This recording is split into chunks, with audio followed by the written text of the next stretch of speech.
اعظم کا دیوانہ ہونے خواجہ کا مستانہ جو محمد پہ دل سے فدا تھا کہ لکڑہارے کی بیوی پر بادشاہ کی نظر پڑ گئی. اس نے سوچا اتنی خوبصورت بیوی لکڑہارے کے پاس کیوں ہے, میرے پاس کیوں نہیں ہے؟ بادشاہ ہو کر بھی میرے پاس خوبصورت عورتیں تو ہیں لیکن اتنی خوبصورت نہیں ہے جتنی اس کے پاس ہے.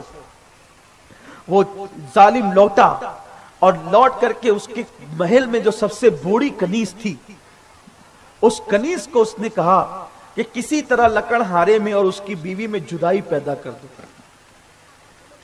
کیونکہ میں اس سے نکاح کرنا چاہتا ہوں, اس سے شادی کرنا چاہتا ہوں. میری بہنیں بہت توجہ کے ساتھ اور آپ بھی سنیں. وہ بوڑھی کنیز آئی, گھر میں بیٹھ گئی. یہ بھی آپ سے عرض کرنا چاہتا ہوں, کچھ عورتیں جو ہوتی ہیں نا, جن کی عادت ہوتی ہے اس کے گھر سے نکلی پھر وہاں بیٹھی, اس کے گھر سے نکلی پھر وہاں بیٹھی, پھر اس کے گھر سے نکلی پھر وہاں بیٹھی, یعنی جن عورتوں کو کوئی کام نہیں ہوتا, ان کا کام ہی دن بھر کا یہ ہوتا ہے کہ یہاں بیٹھ یہاں بیٹھ یہاں بیٹھ, ایسی عورتوں کو گھر میں نہ آنے دے. اسلام نے ایسی عورتوں کو گھر میں آنے سے منع فرمایا ہے. جو عورتیں صرف گھروں میں پھرتی ہے ان کو گھر میں نہ آنے دے. اگر ان کو برا لگتا ہے تو 1000 بار برا لگے, ایسی عورتیں گھروں کو توڑنے کا سبب بن جاتی ہیں.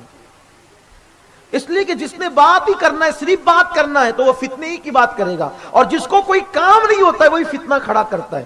کام والا انسان کبھی فتنہ نہیں کرتا, ہمیشہ رکامہ انسان فتنہ کرتا ہے. فضول کا کام وہی کرتا ہے جس کو کام نہیں ہوتا, جس کے پاس ٹائم ہی ٹائم ہوتا ہے, ورنہ جس کو کام ہو اس کے لیے کوئی ضرورت ہی نہیں ہے فتنے کی.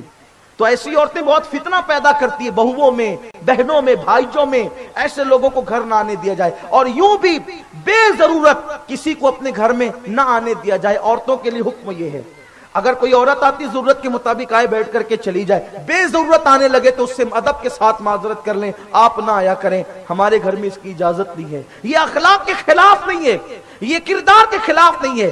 اس لیے کہ جان بچانے کے لیے اگر معاذ اللہ کوئی ہاتھ پیر مارے اور کسی کو لگ جائے تو یہ بدتمیزی نہیں ہوتی ہے, بلکہ یہ تدبیر ہے.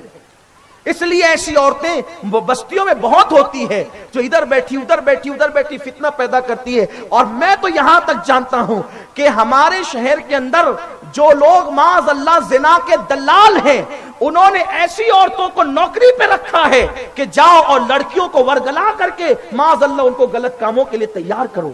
اس لیے ایسے لوگوں سے ہمیں ہوشیار رہنا ہوگا, ایسے بدبختوں سے ہوشیار رہنا ہوگا, اور اپنے سماج کو بچانے کی کوشش کرنا ہوگا.